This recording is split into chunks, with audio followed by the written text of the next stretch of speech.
Une abeille fait du miel avec le pollen qu'elle récolte sur des milliers de fleurs. Elle se dirige en fonction du soleil. Et ensuite, tel un ingénieur, elle place ce miel de façon artistique dans une ruche avec des formes géométriques. Qui est-ce qui a appris à cette abeille à récolter le pollen des fleurs, à s'orienter selon la direction fixée par le soleil et à produire artistiquement du miel? Le moustique cherche à sucer le sang de l'homme. Qu'est-ce qui lui a appris le goût et les bienfaits du sang humain? Lorsqu'il est en danger, il s'envole et se protège habilement pour éviter les attaques des humains. Quel pilote a appris aux moustiques à se déplacer aussi professionnellement? Les anguilles du monde entier pondent leurs œufs au sud de l'île des Bermudes et retournent d'où elles viennent pour y passer leur vie. Qui est-ce qui a appris aux anguilles à retourner dans leur contrée? Comment ces animaux qui n'ont ni boussole ni connaissance parviennent-ils à se rendre dans leur contrée? Cette admirable organisation de l'univers démontre l'existence d'un organisateur unique, détenteur du pouvoir absolu et de la science parfaite, qui ordonne l'univers dans son ensemble. Cet être est Allah Tout-Puissant. Mes Shakirs préférés, comment ça va? Alhamdoulilah, et toi mon frère? Merci beaucoup. Ça va et toi? Ça va, alhamdoulilah, tout va bien. Plaisir de vous retrouver encore une fois. J'ai hâte à chaque fois d'être le jeudi soir pour vous retrouver et échanger avec vous. Ça fait vraiment plaisir. Alors cette semaine, comment ça s'est passé? Inch'Allah, c'était bien au niveau du travail, de votre vie spirituelle, tout s'est bien passé, Inch'Allah? Au niveau du travail, c'est la course en ce moment pour moi. Avec la rentrée scolaire, fin août, les personnes, les personnes avec qui je travaille me boostent un peu pour qu'ils soient prêts à la rentrée scolaire. C'est un message que tu leur fais passer là? S'ils écoutent? Non, j'ai pas parlé de mon métier. C'est pour ça que j'ai pas, j'ai pas guidé les personnes. Mais c'est ça, ouais. En ce moment, c'est un peu la course pour moi. Normalement, je finis à 19h. Là, c'est pour mon patron. Si jamais il va m'écouter, normalement, je finis à 19h, mais je sors jamais à 19h. 20h, 20h30, 21h. Ça peut arriver. Ah ouais, tu cherches à faire passer des Bon, messages voilà, anonymement, Ouais, c'est ça là. Il faut que le patron il me donne un secrétaire ou je sais pas, une secrétaire. Voilà. Juste pour information, je le rappelle, on l'a déjà dit à plusieurs reprises, les podcasts sont enregistrés en avance. On a à peu près un mois et demi d'avance de podcast. Et c'est pour ça, là, il a parlé de rentrée scolaire.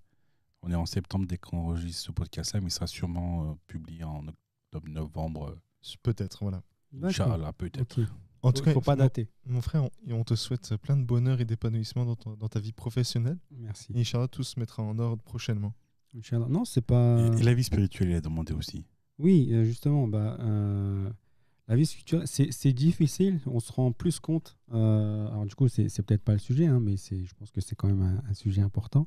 On se rend plus compte de la difficulté à garder un certain niveau spirituel quand on travaille. Il est là le sujet en fait. T'as dit il est pas dedans, mais il est en plein dedans. Je suis en plein dedans. C'est ça, t'es en Totalement. plein dedans. En plein dedans. C'est- Aussi, je suis d'accord. C'est vrai. Ouais, j'ai l'impression. Ok. Il est plus sûr. Mon frère, D'accord, je as-tu suis un peu préparé perturbé. le sujet? Je rigole. Et toi, mon frère, comment ça va? Inch'Allah, t'as passé une belle semaine. Dès qu'on demandait à ce qui paraît ça au JFND, est-ce qu'il va bien? Comment allez-vous? Généralement, nous, on est habitué à dire le mensonge le plus facile, oui, ça va.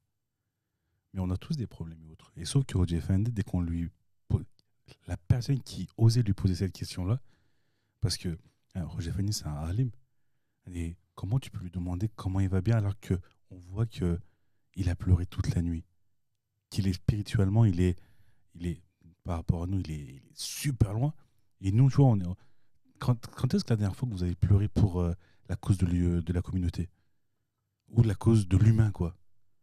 Et c'est pour ça que cette question-là, pour nous, elle est simple. On dit ça va, alhamdoulilah, ça s'est bien passé. Il faut, tu vois, mais ce mensonge-là, ça va, il est trop simple. C'est pour ça que c'est Peut-être que c'est nos générations, enfin, j'essaie de faire du husnuzan. Peut-être qu'on essaie de positiviser. Attendez. Positiver, merci. Positiver la situation, et c'est peut-être aussi dans ce sens-là. Donc. Non, mais Inch'Allah, on le dit Inch'Allah sous forme de doigt, Oui. pour que ça soit comme ça. Il y a un abbé avec qui on faisait des assises, des sorpettes. Il nous demandait comment nous allons. Et juste après, il disait, vous savez, quand on demande comment allez-vous, La convention, c'est de dire nous allons bien. En fait, ils ne demandent pas vraiment si nous allons bien parce qu'ils se doutent que tout le monde a des soucis de toute façon. C'est humain d'avoir des soucis. Une personne sans soucis, en fait, ça n'existe pas, même si leurs soucis, c'est des choses qui paraissent inutiles. Mais tout le monde a des soucis. Et il disait que la convention, si on demande à une personne est-ce que vous allez bien, c'est de dire oui. En fait, c'est la convention. C'est accepté comme ça, même si finalement, c'est pas vrai. Ce que je veux dire, en fait, c'est le plus gros mensonge.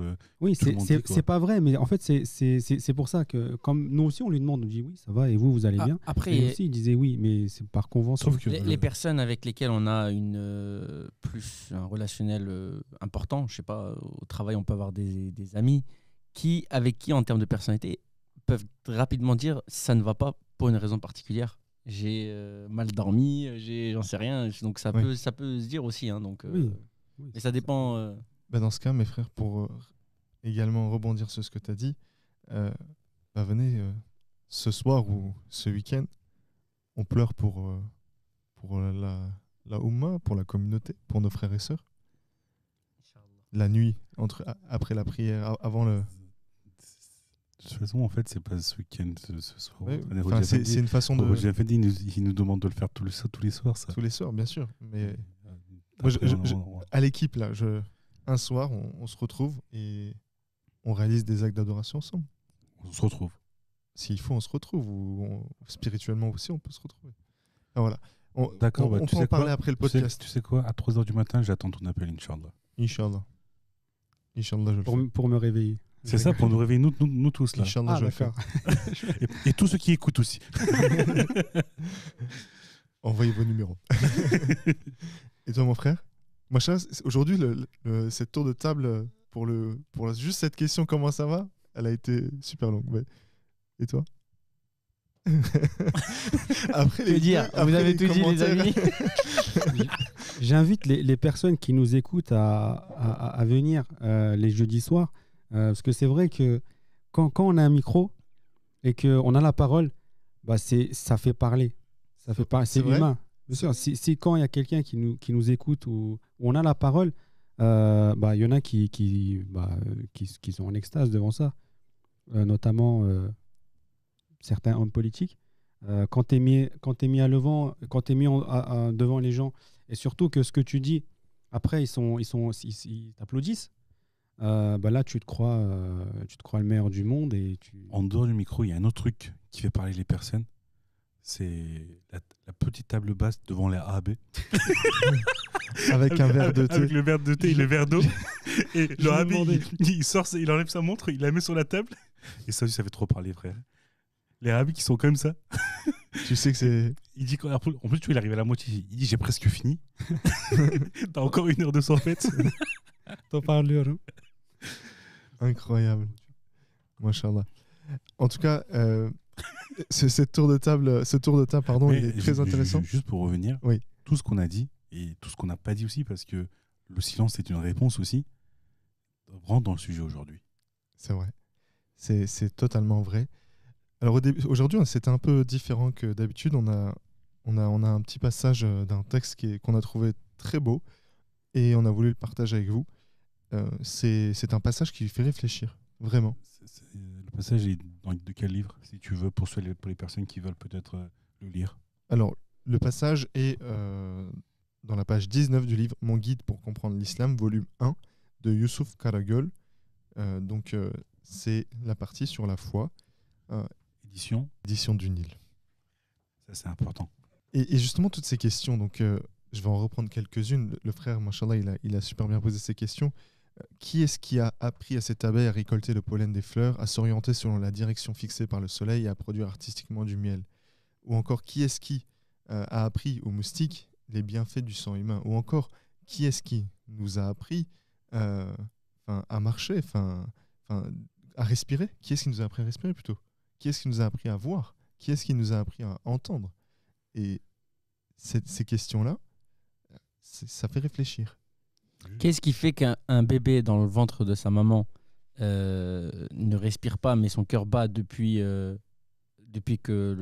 qu'il est alimenté, depuis le cordon ombilical, et dès sa sortie, bah, changement de mécanisme, il se met à respirer.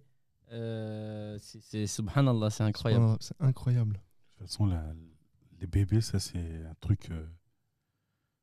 On peut voir la création d'Allah ou autre, mais une création dans l'humain, ça, c'est encore plus. En fait, tous ceux qui ont des enfants, ils ont vécu ça. Et justement, il y a encore un passage ici qui est super marquant. Qui est le sujet du jour, donc Qui est, du coup, l'adoration. L'adoration, voilà, c'est vrai, ça c'est le sujet du jour. Désolé, il a été long cette introduction. Ah oui, je s'impatiente les auditeurs.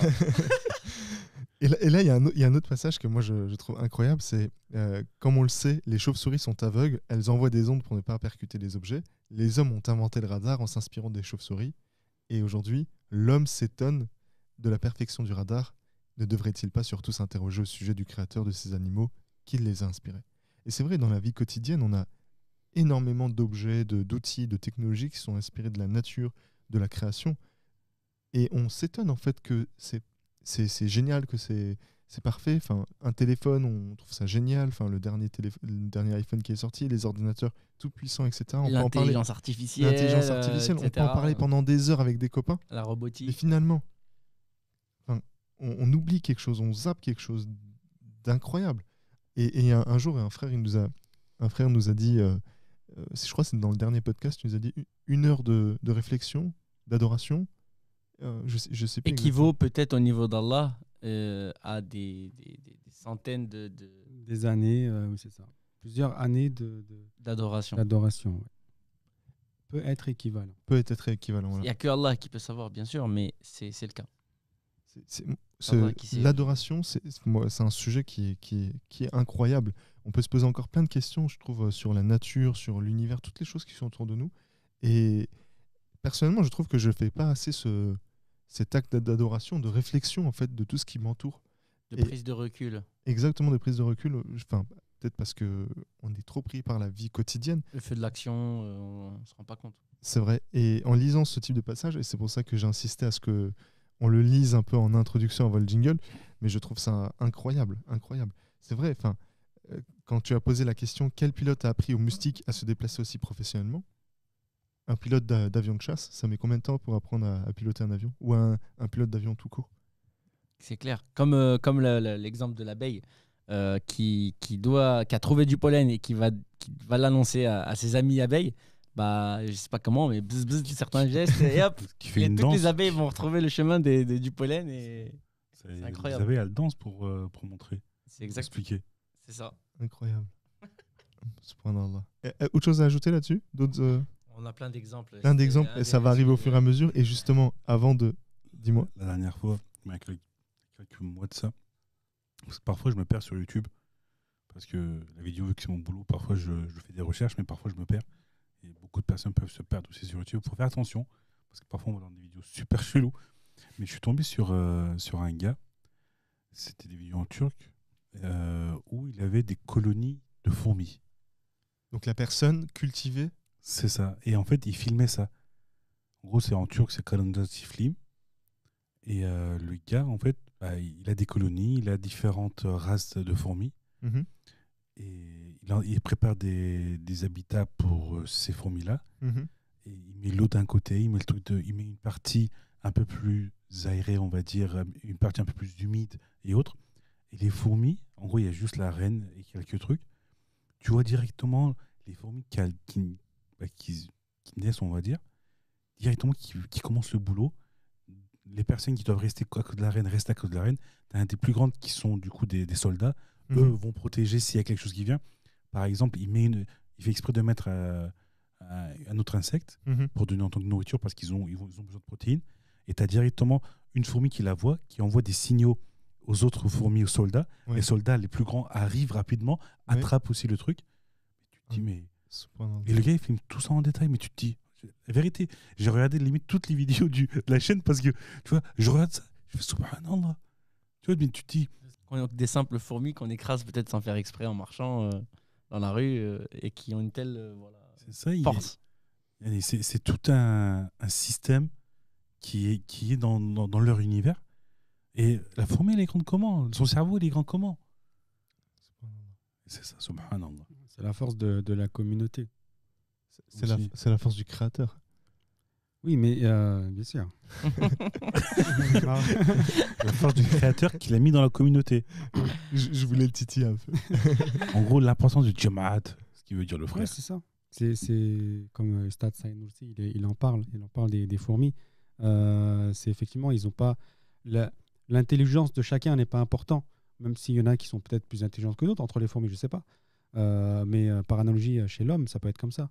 Mais ce qui fait la vraie force, et on voit où tu as très bien expliqué vraiment l'énorme puissance due à l'organisation en interne de ce groupe, on va appeler ça comme ça. Donc, chez les humains, c'est comme ça aussi. Le créateur a mis une force énorme dans la collectivité. la collectivité, dans le groupe. Dans le lien. Dans le, Dans le lien d'une même dans le communauté. regroupement. Dans le regroupement, Ouais. les forces qui unissent. Malgré le fait la que ce Oumma. soit des fourmis. Ouais, bien sûr. Clairement. Même le Hizmet, c'est pareil. Enfin, c'est valable pour toutes les personnes qui se mettent en groupe. S'ils ont une unité d'action vers un seul objectif, eh bien, comme le dit Ustad Saïd Nursi, encore une fois, quand une personne est un, si les deux personnes marchent vers le même objectif, bah, 1 côte à côte, ça fait 11. C'est pas 1 plus 1, ça fait 1 côte à côte, c'est 11. Donc c'est multiplié directement. Un troisième, ça fait 101. Donc voilà, c'est exponentiel. Donc là, on est 441. Non, on est 1111. Alors, parce que nous Inch'Allah. sommes 4. Inch'Allah. Inch'Allah. Inch'Allah. Justement, mon frère, Mouchad, tu étais bien lancé à nous expliquer surtout tes points de vue. Est-ce que tu peux nous donner, vu que tu es notre référent encyclopédie, définition, Masha'Allah. J'ai le texte surtout. qu'est-ce que l'adoration, puisqu'on en parlait rapidement tout à l'heure, qu'est-ce que la définition de l'adoration, ça veut dire quoi? Qu'est-ce que c'est? Je vais lire, hein, permettez-moi. Vas-y, Alors, vas-y. On te permet. L'adoration signifie la servitude. D'un point de vue religieux, l'adoration peut être définie comme le fait de rechercher l'approbation d'Allah, c'est-à-dire d'obtenir sa satisfaction en exécutant ses ordres, le fait de ne pas enfreindre ses interdits et de servir Allah selon les règles de la religion. Qu'est-ce qu'on peut comprendre là-dessus? Enfin, là-dessus, hein, qu'est-ce qu'on peut en tirer? C'est puissant. C'est de faire, déjà d'exécuter les obligations qui nous incombent et de, par la même occasion, adorer. En fait, c'est déjà le fait de rechercher l'approbation d'Allah. Enfin, c'est dans toute la vie. Enfin, moi, c'est comme ça que je le comprends. Peut-être que vous allez me dire quelque chose de différent.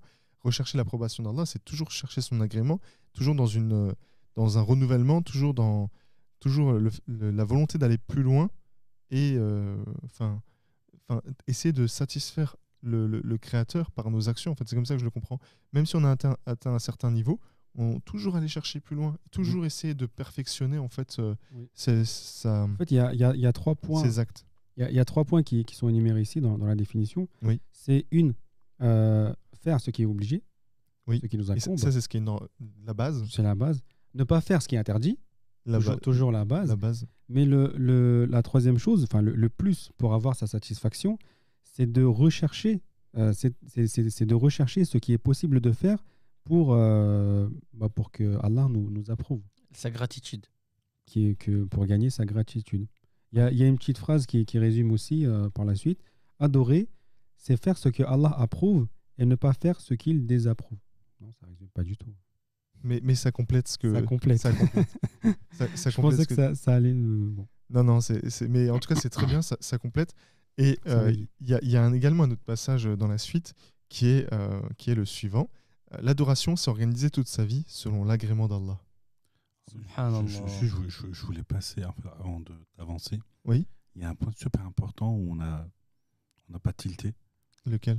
C'est que généralement, aujourd'hui, quand un musulman veut vivre ou fait des choses, quelle est la première raison qu'on se dit tous? Normalement, ça doit être celle-ci. Oui. Mais généralement, on dit quoi? Comme ça, on dit quoi? C'est obligé. Pourquoi on fait tout ça? Parce que c'est obligé. C'est naturel. Non, mais Allah les a- est-ce qu'il y a généralement il y a un but? Oui. C'est quoi le but? Généralement, c'est aller au paradis. Mais alors que c'est pas ça le but. C'est pas ça. Sauf que généralement, c'est quoi? On se dit, toi, le but final, c'est Inch'Allah, on va aller au Ouais, je paradis. vais faire une donation et La grâce aller au de Dieu. paradis. Voilà. Ouais. Mais non. Et en fait, c'est pas ça la Et surtout, en fait, c'est génial la remarque que tu fais, parce que finalement, quand on regarde au niveau des récompenses, le paradis, ça fait partie peut-être. Je caricature, mais pas forcément au top level, dans le sens où voir je regarde le frère en même temps pour voir s'il va me corriger, mais voir la lumière du créateur, c'est le top level en fait. Donc finalement, on se contente aussi de quelque chose de bas. Enfin, c'est pas bas, mais non, c'est pas ça. J'ai essayé de l'expliquer avec mes mots. Ouais, donc c'est pas ça. Alors, c'est dans quel sens que tu dis non, j'ai envie de dire, c'est que.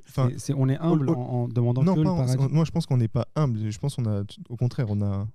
Enfin, c'est pas forcément une bonne comparaison, mais c'est comme. En gros, c'est la moyenne à l'école. Oui, voilà, c'est pas à l'école, généralement, ceux qui travaillent pas beaucoup, c'est quoi? Moi, j'ai la moyenne, j'ai dit, je passe. Voilà, en gros, je vais au paradis, c'est bon, ça va. Voilà. Alors mais que déjà, il y a mieux, quoi. Il y a mieux. Au lieu de monter dans une. C'est pas pour dénigrer les Clio, mais au lieu de monter dans une Clio, je peux monter dans une Bugatti, en gros. Enfin, c'est pas du tout comparable, mais je caricature à fond. Et bien évidemment. Mais dans tous les cas, même ça, en fait, ça doit pas être ça. Ça doit pas être parce que, en gros, on veut aller au paradis ou on veut voir Allah. Ça va encore plus loin dans ce que tu dis. Le but, c'est seulement de l'adorer. Voilà. D'avoir son agrément, son approbation. Qu'il soit satisfait de nous. On doit pas faire nos actes pour ne pas brûler en enfer. Voilà. Toi, tu veux monter dans une Bugatti. Au paradis. Au paradis. Oui, c'est ça. Mais une petite correction, c'est pas la lumière d'Allah qu'on va voir. Voilà, je l'ai exprimé avec mes mots, puis je me suis trompé. Ouais, mais c'est Allah directement. Allah directement. Bien sûr, c'est direct. Incroyable. Mais en fait, je crois ce qu'il veut dire, c'est que même voir la lueur d'Allah Ta'ala est une chose qui va nous satisfaire d'une façon que même le paradis, c'est rien. Ça va nous oui, bien sûr. Question de satisfaction. Alors, oui, mais du coup, je crois que c'est par rapport à. Oui, c'est plus dans ce sens-là que je l'ai dit. Un hadith ou un verset, je crois, un truc comme ça qui parle de ça. C'est Hoja Effendi qui l'explique. Voilà, Hoja Effendi, il l'a expliqué, c'est de là où je l'ai retenu. Et tout à l'heure, en venant ici, j'ai écouté un rapide passage d'un des sorbets de Hoja Effendi, et il expliquait, il dit que, je caricature encore une fois, et c'est des métaphores qu'il fait, quand on fait un pas vers le Créateur, lui, il en fait plus. Enfin, il court vers nous, quoi. Il court vers nous. Si vous marchez vers lui, il court vers vous. Et là, c'est pareil. Imaginons si on fait des actions d'adoration, on va vers lui. Qui nous rapproche d'Allah. C'est incroyable, en fait. Il s'approche de nous aussi. Et il y a aussi un autre passage, mais je sais pas si je le traduis bien. Et il dit, si vous voulez savoir, bon, je sais pas si c'est lui, mais en tout cas, lui, il le répète, si vous voulez savoir quelle est votre place auprès d'Allah, auprès du Créateur, regardez. Non, c'est plutôt combien il vous considère. Voilà, si vous voulez savoir combien il vous considère, regardez comment vous le considérez. Où vous êtes dans un code pour lui. C'est ça. Dans le Hizmet, qu'est-ce que vous faites par rapport à lui, pour lui? Oui, enfin, ça revient un peu à ce qu'il va dire, mais c'est pas ça qu'il allait dire. Qu'est-ce que j'allais dire? non. Parce que tu l'as tellement corrigé, en fait, tu as changé. Sérieux, j'ai changé. Parce que je pense que ce que voulait dire le frère, c'est si tu veux savoir à quel point tu comptes pour Dieu, regarde dans ton cœur à quel point Dieu compte pour toi. Voilà, c'était ça que je voulais dire. Y a pas de problème. Donc ça revient, enfin, c'est pas exactement la même chose, mais c'est à peu près la même idée. Et quand vous, c'est théorique, moi, c'est beaucoup plus factuel, quoi. Moi, c'est l'action, frère. Et du coup, pour faire pour transposer comment ça se traduit, plus on adore, on fait des actes d'adoration d'Allah, et plus on se rapproche de lui, et plus on est mieux, nous personnellement, à notre échelle. C'est vrai. Du coup, plus on en fait, on voit les choses positivement, on se sent mieux, ça se traduit aussi bien dans notre vie personnelle, pro, familiale, ce que vous voulez. Plus il y a des actes d'adoration, plus ça nous rapproche d'Allah, et plus on se sent mieux dans tout ce qu'on fait. Et plus on en réclame aussi. Et plus on en réclame. Et... Par rapport à ça, il y a un Rabbi qui disait, moi, plus je donne, plus Allah Ta'ala il me donne de l'argent. Tu vois, par rapport à plus moi je donne, en gros, je fais des dons, plus Allah Ta'ala il me donne de l'argent. Je gagne plus d'argent dans mon business. Bon, Inch'Allah, qui nous donne la formule, frère. Il va de la donner. C'est ça. C'est donné.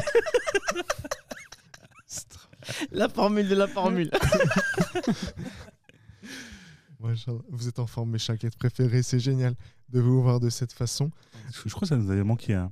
Ouais, je Vu crois que la aussi. semaine dernière, on n'était pas dans notre studio. On n'était pas. C'était un peu différent quand même. On était trop aussi. Machallah, on était nombreux. Machallah, on était nombreux. C'était très plus bien. tard aussi. Et on remercie le frère qui nous a accueillis chez lui. On va pas donner les détails, mais que, Inch'Allah,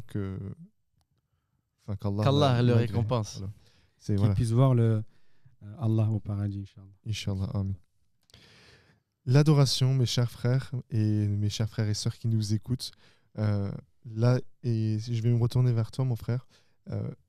Il y a un passage qui dit « L'adoration, c'est organiser toute sa vie selon l'agrément d'Allah. C'est accomplir un certain nombre d'actes qui traduit la servitude de la personne. » Et là, moi, c'est plutôt le passage, « Organiser toute sa vie selon l'agrément d'Allah. » On a souvent discuté d'organiser sa vie, faire sa vie pro et après organiser sa vie spirituelle, etc. Mais comment combiner tout ça? On a souvent discuté à ce sujet-là. Est-ce que tu veux nous partager un peu ton expérience et ton point de vue à ce sujet? Par rapport à sa vie, en gros, moi je suis allé dans le must qui peut être fait. Mais en dehors de ça, même dans sa vie, en fait, il ne faut pas oublier que, je ne sais plus où est-ce que j'ai lu ou j'ai vu ça récemment, c'est que la religion, notre façon de vivre, notre religion, ne doit pas seulement être les moments de prière dans la journée. On n'est pas seulement 5 fois musulmans. On est 24 heures sur 24 musulmans. 7 jours sur 7. Toute l'année, pendant toute nos vies, Inch'Allah, si on arrive à rester musulmans. Le must par rapport à ce qu'on vit, bon, bien sûr, il n'y a que Allah qui peut savoir quel est le plus haut niveau d'acte d'adoration, dans comment c'est fait, le degré, etc. Il n'y a que Allah qui peut savoir, je pense, précisément. Mais du coup, je te rejoins, bien sûr, il y a les prières, il y a le fait le hijrat, qui ont vécu des épreuves qui étaient peut-être insurmontables. Et du coup, c'est aussi des actes d'adoration envers Allah. Si elle les réfute pas. C'est-à-dire, pourquoi moi? Pourquoi c'est arrivé à moi alors que j'ai tout fait, etc. Bah, ça remet tout en cause.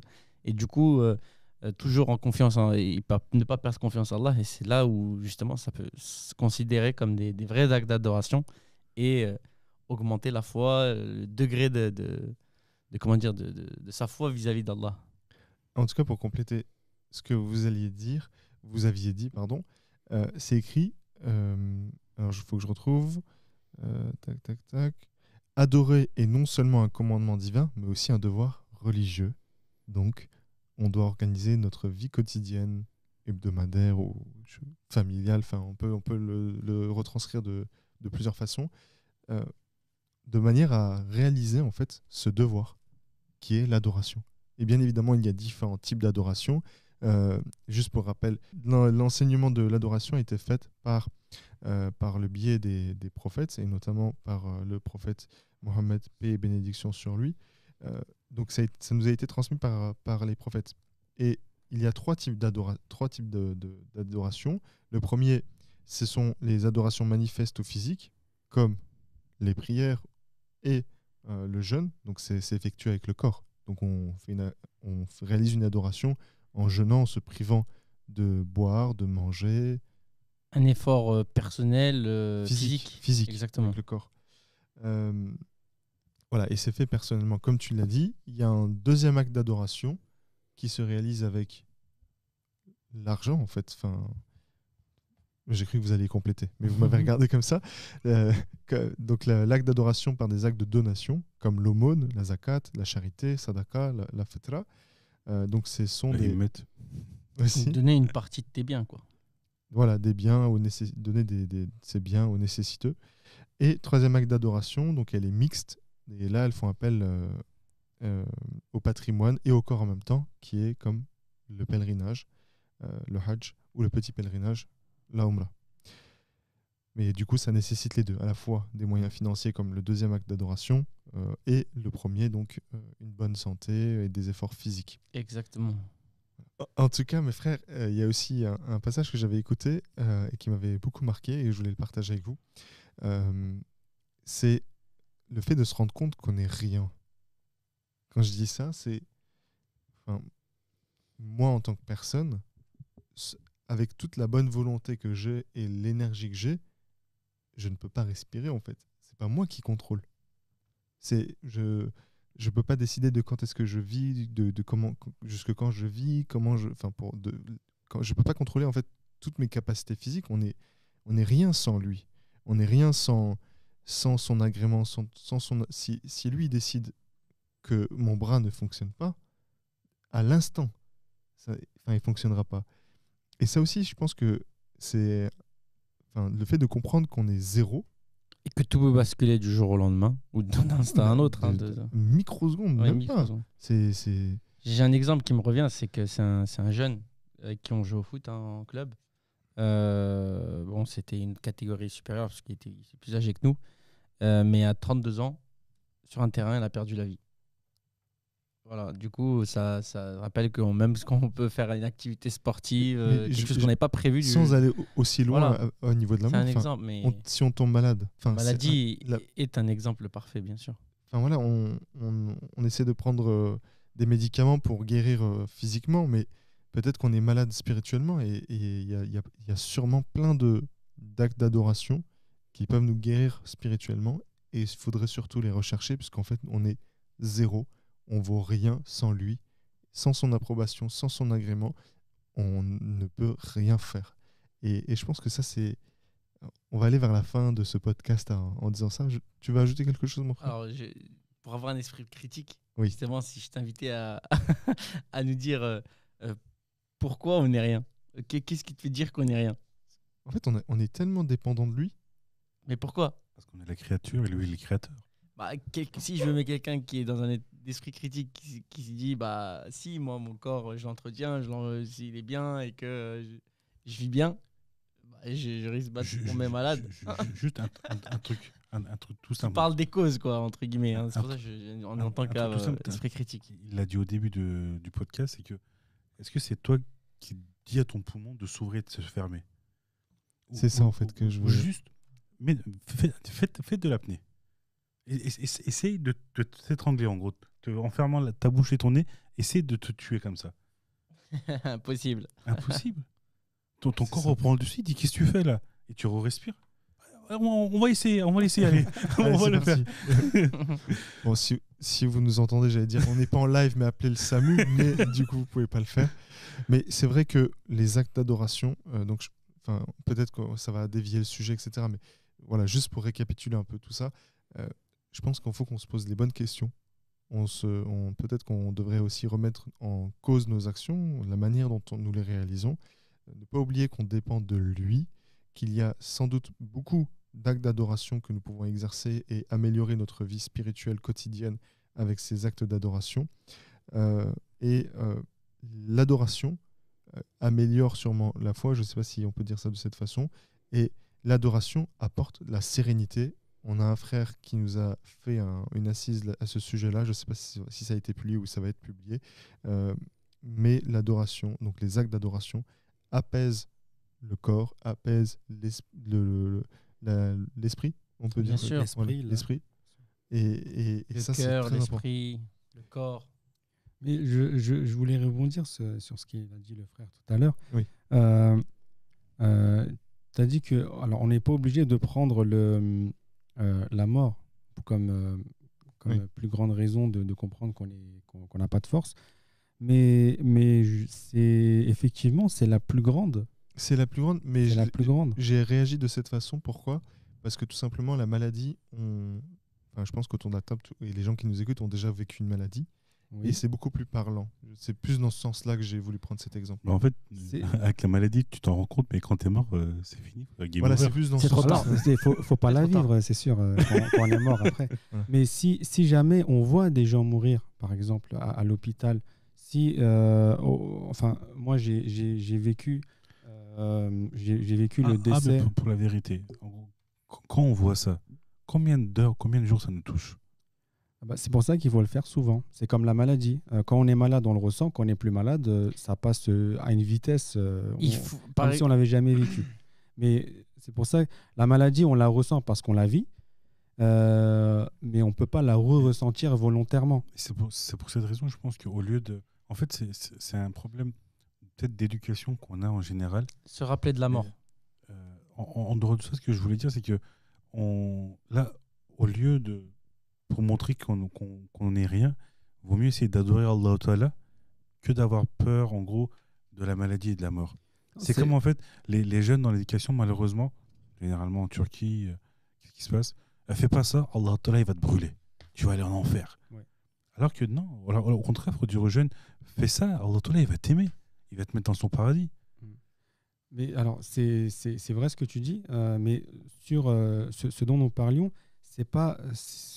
Alors, peut-être que la plupart des personnes qui nous écoutent, c'est la peur de la mort qui leur vient à l'esprit, mais c'est pas ça le vrai but de visiter les cimetières. C'est surtout de se rappeler que nous aussi, on va mourir et qu'on va rendre des comptes. Donc, c'est pas directement une peur, c'est surtout cette. Ça revient quand même au truc, on va dire, il va y avoir une fin. Du coup, avoir une fin. fais de ton mieux. Alors Oui. que là, l'adoration, c'est fais de ton mieux parce que tu l'aimes. Bah, En gros, il ne faut pas avoir un moteur. Est-ce qu'on peut en faire un autre ça sujet peut de être- podcast? Alors, je dis ça après, je Vas-y. termine du coup.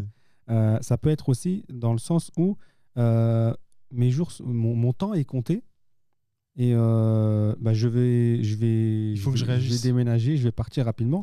Donc je dois vite. Frère, il va dire que c'est encore dans la contrainte que tu fais ça. C'est la contrainte, mais c'est pas la peur. Là, du coup, il peut pas. Je voulais juste, pour résumer, en gros, il y en a un, c'est pour revenir à la voiture, il y en a un, c'est c'est une voiture propulsion.